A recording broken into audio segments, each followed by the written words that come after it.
శ్రీ గురుభ్యో నమ. శ్రీ మాతాపితృభ్యో నమ. గురవే సర్వలోకానాం విషజే భవరోగిణాం నిధయే సర్వవిద్యానాం శ్రీ గురు దక్షిణామూర్తయే నమ. ఓం నమ ప్రణవార్థాయ శుద్ధజ్ఞానైకమూర్తయే నిర్మలాయ ప్రశాంతాయ శ్రీ గురు దక్షిణామూర్తయే నమ. జ్ఞానానందమయం దేవం నిర్మల స్ఫటికాకృతిం ఆధారం సర్వవిద్యానాం హయగ్రీవముపాస్మహే. శ్రీ గురుభ్యో నమ. శ్రీ మాతాపితృభ్యో నమ. ముందుగా శ్రీ విశ్వావసునామ సంవత్సరంలో మేషాది ద్వాదశ రాశుల వారికి సంబంధించి ప్రధానంగా సర్పగ్రహాలైనటువంటి గ్రహాల్లో రాహుగ్రహ కేతుగణ సంచారంలో మార్పు సంవత్సరంన్నర తర్వాత చూస్తున్నాం. అంటే చెప్పాలి అంటే 18 నెలల తర్వాత రాహువు కేతువు వీళ్ళిద్దరూ కూడా సంచారంలో మరి మార్పును చూస్తున్నాం. ఎప్పుడు అంటే మే నెల 18వ తారీఖు సర్పగ్రహమైన రాహుగ్రహంతో పాటు కేతుగణం ఈ రెండు గ్రహాలు మార్పు చూస్తున్నాం. దీని మార్పు వల్ల ఈ జరిగే మార్పు ద్వారా ఏ ఏ రాశుల వారికి ఎలాంటి ఫలితాలు ఉంటాయి, ఎవరికి శుభ ఫలితాలు ఉంటాయి, ఎవరికి అశుభ ఫలితాలు ఉంటాయి, ఎవరికి మిశ్రమ ఫలాలు ఉంటాయి అనేది తెలుసుకుందాం. అసలు రాహుకేతువులు ఎవరు అని పరిశీలించుకుంటే ఈ రెండూ కూడా మేషం నుంచి మీనం వరకు ద్వాదశ రాశుల్లో వీరికి స్థానం లేదు.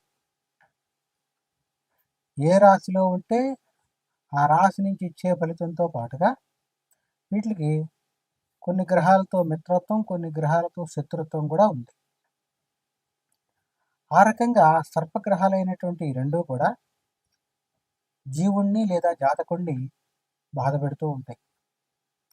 ఇవి ఎందుకు పడతాయి దోషంలో అంటే మనం చేసుకున్న పురాకృత కర్మ అంటాం. అంటే ప్రారబ్ధ కర్మ ద్వారానే ఈ యొక్క రాహుగ్రహ కేతుగణ దోషంలో ఉండటం అనేది జరుగుతుంది. సరే, దోషంలో ఉన్నాయి, దోషం పోవాలంటే ఏం చేయాలి అనేది కూడా చెప్తాను. ఇక్కడ ప్రధానంగా గోచారం, ఇప్పుడు జరిగేటువంటిది గోచారం. అంటే ఈ మే నెల 18వ తారీఖు నాడు గోచార రీత్యా రాహు మీనరాశిలో ఉన్నటువంటి రాహువు పూర్వభాద్ర నక్షత్రంలో 4వ పాదంలో ఉన్నటువంటి రాహుగ్రు సంచార రీత్యా మీనరాశి నుండి పూర్వభాద్ర నక్షత్రం 3వ పాదం అయినటువంటి కుంభరాశి ప్రవేశం చూస్తున్నాం. అది 18వ తారీఖు నాడు ఏకకాలంలో, అంటే ఒకే సమయంలో కేతుగణం కూడా అదే 18వ తారీఖు నాడు మరి కేతుగణం మార్పు చూస్తున్నాం. ఎక్కడి నుంచి అంటే కేతువు తాను ప్రస్తుతం కన్యారాశిలో ఉన్నాడు. అందున కన్యారాశిలో వచ్చేటప్పటికి ప్రధానంగా ఉత్తరా నక్షత్రంలోని 2వ పాదంలో ఉన్నాడు. 2వ పాదం నుంచి ఉత్తరా నక్షత్రంలోని మొదటి పాదం అయినటువంటి సింహరాశి ప్రవేశం చూస్తున్నాం. ఈ రాహువు కేతువు ఇద్దరూ కూడా మీనరాశి నుంచి కుంభరాశిలోకి రాహువు, కేతుగణం వచ్చి కన్యారాశి నుంచి సింహంలోకి, అంటే వీళ్ళిద్దరూ కూడా వెనక్కి సంచారం చేస్తారు. దీన్నే వక్ర సంచారం అంటాం. సంచారంలో మొత్తం 7 గ్రహాలు కూడా ఋతు మార్గంలో ముందరకు వెళ్తూ ఉంటే ఈ 2 గ్రహాలు వెనక్కి వక్ర మార్గంలో సంచారం చేస్తాయి. రాహు అయినా కేతు అయినా సర్పగ్రహాలు అవటం ద్వారా వీటి సంచారమే వక్ర సంచారంగా ఉంటుంది. ఇక ఈ రాహు కేతుగణ మార్పుల ద్వారా సంచారంలో ఏ ఏ రాశుల వారికి ఏ రకంగా ఉంటుంది అనేది తెలుసుకుందాం. ఇక్కడ ప్రధానంగా చూడాలి అంటే రాహు కేతువు జన్మజాతక చక్రాన్ని పరిశీలించుకుంటే, ఉదాహరణ జన్మజాతక చక్రం అంటే ఎలా తెలుస్తుంది? జన్మించినప్పుడు ఉన్నటువంటి సమయం, తారీఖు అనుసరించి వచ్చేటువంటి జాతక చక్రాన్ని జన్మజాతక చక్రం అంటాం. ఇంగ్లీష్లో బర్త్ చార్ట్ అంటాం. కొంతమందికి రాహు జన్మజాతక చక్రంలో బర్త్ చార్ట్లో 5వ ఇంట్లో, 4వ ఇంట్లో, మరి 7వ ఇంట్లో ఇలా చూస్తూ ఉంటాం. 4వ ఇంట్లో ఉంటే మటుకు ఈ సర్పగ్రహాలు వాహన స్థాన సర్పదోషం అంటాం. సంతాన స్థానంలో ఉంటే సంతాన స్థాన సర్పదోషం అంటాం. అలా కాకుండా వివాహ స్థానంలో ఉంటే వివాహ స్థాన సర్పదోషం అంటాం. ఇలా కాకుండా రాహుకేతువుల మధ్యలోనే మిగిలిన గ్రహాలన్నీ కూడా బందీ అయిపోయి ఉంటే దాన్ని కాల సర్పదోషం అంటాం. సవ్యకాల సర్పదోషం, అపసవ్యకాల సర్పదోషం కూడా ఉంటుంది. ఇవి సర్పదోషంలో ఉండేటువంటి రకాలు. సరే, ఏ దోషం ఎలా ఉన్నా ఏం చేస్తే విరుగుడు అనేది నేను ఈ వీడియో చివరిలో చెప్తా. అంటే ఏ రకంగా చేస్తే ఏ రాశి వారికి పరిహారం బాగుంటుంది అనేది నేను చివరిలో చెప్తాను. ఇక ముందుగా ఒక్కొక్క రాశి గురించి సంబంధించి పరిశీలించుకుని అదే సందర్భంలో మేషరాశి నుంచి మీనరాశి వరకు గల ఈ ద్వాదశ రాశుల వారికి రాహుగ్రహ కేతుగణ సంచార మార్పుని ఒక్కొక్క రాశికి మరి విపులీకరించి విశదీకరించి విశ్లేషణాత్మకంగా తెలియపరుస్తారు. తదుపరి వృషభ రాశి. వృషభ రాశి వారికి సంబంధించి రాహుకేతువుల మార్పు ఏ రకంగా ఉంటుంది అనేది పరిశీలిద్దాం. ముందుగా వృషభ రాశి వారికి ప్రస్తుతం ఏకాదశంలో రాహు ఉన్న స్థానం నుంచి దశమంలోకి మారడం చూస్తున్నాం. ఏకాదశమైనటువంటి మీనరాశి నుంచి దశమ స్థానం అయినటువంటి కుంభరాశి ప్రవేశం చూస్తున్నాం. కేతు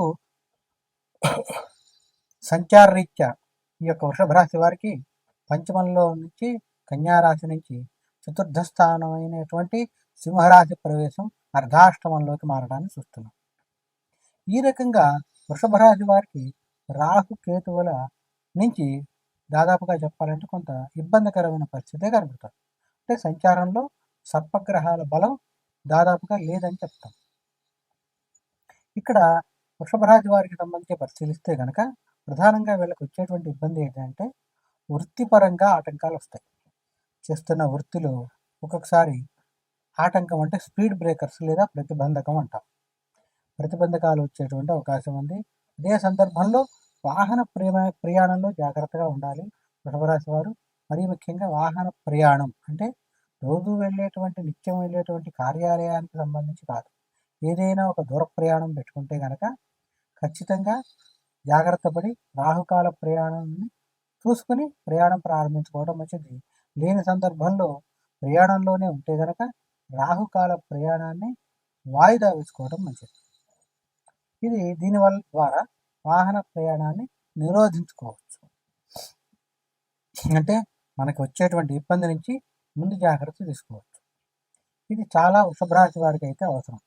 వీళ్ళకి మరి చేస్తున్న వృత్తి లేదా వ్యాపారంలో చిన్న చిన్న ఆటంకాలు రావటం అనేది జరుగుతుంది. అదే సందర్భంలో వాహన ప్రయాణంతో పాటుగా ఇతరత్రా చిన్న చిన్న ఇబ్బందులు అంటే నడుస్తున్నప్పుడు జారిపడి ఏదైనా చిన్న ఫ్రాక్చర్ అలాంటివి కూడా అయ్యేటువంటి అవకాశం కనబడుతుంది. అదే సందర్భంలో వృషభ రాశి వారికి సంబంధించి పరిశీలిస్తే కనుక ప్రధానంగా మీ యొక్క తల్లి ఆరోగ్యానికి సంబంధించి జాగ్రత్త చాలా అంటే చాలా అవసరం. అంటే తల్లికి ఆరోగ్య భంగం ఉంటాం, దాన్ని అనారోగ్య సమస్యలు వచ్చేటువంటి అవకాశం తల్లికి ఎక్కువగా కనబడుతుంది. మరి వృషభ రాశి వారికి సంబంధించి ఏం చేయాలి అంటే వృషభ రాశి వారు మీ యొక్క వ్యక్తిగత జాతకంలో కూడా మరి జన్మ లగ్నం నుంచి దశమంలో రాహు అర్ధాష్టమ స్థానంలో కేతువు ఉంటే ఈ తీవ్రత ఎక్కువగా ఉంటుంది. అంటే ఉద్యోగం చేస్తున్న వాడికి వృత్తిపరమైన ఇబ్బంది, వ్యాపారం చేసే అతనికి వ్యాపారపరమైన ఇబ్బంది, ఈ రాజకీయపరంగా ఉండేటువంటి వాళ్ళకి రాజకీయపరమైన అంటే ఏ రంగంలో ఉండేటువంటి వారికి ఆ రంగంలో ఇబ్బంది వచ్చేటువంటి అవకాశం ఉంది. ఎప్పుడు ఈ తీవ్రత ఎప్పుడు పెరుగుతుందంటే మీ యొక్క జన్మ జాతక చక్రంలో కూడా ఇదే రకంగా జన్మ లగ్నం నుంచి మరి రాహు దశమంలో కేతువు అర్ధాష్టమంలో ఉంటే ఖచ్చితంగా తల్లికి అనారోగ్య సమస్యలతో పాటు ఈ యొక్క వృత్తిపరమైనటువంటి ఆటంకాలు కూడా వస్తాయి. వీటి నుంచి బయటపడాలి అంటే కనుక రాహుకేతువులకి ప్రీతిగా ఈ సంవత్సరంన్నర పాటు వృషభ రాశి వారు పొట్లకాయ ఒకటి తినటం మానేస్తే మంచిది. అది పొట్లకాయ తినటం మరీ మంచిది, అంటే దాన్ని వదిలేయటం మరీ మంచిది. అదే సందర్భంలో ఒకసారైనా మరి మినప్పప్పు ఒక 2 కేజీలు, ఉలవలు ఒక 2 కేజీలు ఎవరికైనా దగ్గరలో ఉన్న వారికి మంగళవారం నాడు దానం ఇచ్చేయండి. మినప్పప్పు 2 కేజీలు, ఉలవలు ఒక 2 కేజీలు. మినప గుళ్ళని రాస్తారు లేదా మినువులని రాస్తారు పంచాంగాల్లో. ఇవి ఇవ్వచ్చు, కానీ అవి తీసుకుని ఏం చేస్తారు తీసుకున్న వాళ్ళు? అదే పప్పు రూపంలో ఇస్తే దాన్ని వాడుకుంటారు. ఆ రకంగా చేస్తే రాహుకేతువుల యొక్క అనుగ్రహం కలుగుతుంది. మీకు వచ్చేటువంటి ఇబ్బంది నుంచి కూడా బయటకు వస్తారు. ఇంతేకాకుండా ఒకసారైనా కూడా సంవత్సరంన్నర పాటు రాహుకేతువులు ఉంటారు కాబట్టి కృత్తికా నక్షత్రం మంగళవారం కానీ, కృత్తికా నక్షత్రంతో కూడినటువంటి షష్ఠి పంచమి తిథి రోజు కానీ, లేని పక్షంలో స్వాతి నక్షత్రం శుక్రవారం కానీ సర్పసూక్తంతో అభిషేకం చేసుకొని అభిషేకాన్ని తీర్థంగా తీసుకుంటే చాలా మంచిది. సర్పసూక్తం అంటే మీరు శ్రీ సూక్తం వింటారు, పురుషోక్తం వినే ఉంటారు, అట్లాగే రుద్ర సూక్తం అంటే రుద్రం నమ్మకం చమకం వినే ఉంటారు, అదే రకంగా భూసూక్తం కూడా వినే ఉంటారు. అలా సర్పసూక్తం అని ఉంటుంది. సర్పాలకు అత్యంత ప్రీతికరమైనటువంటి ఆ సర్పసూక్తం సుబ్రహ్మణ్య స్వామికి అత్యంత ప్రీతికరం.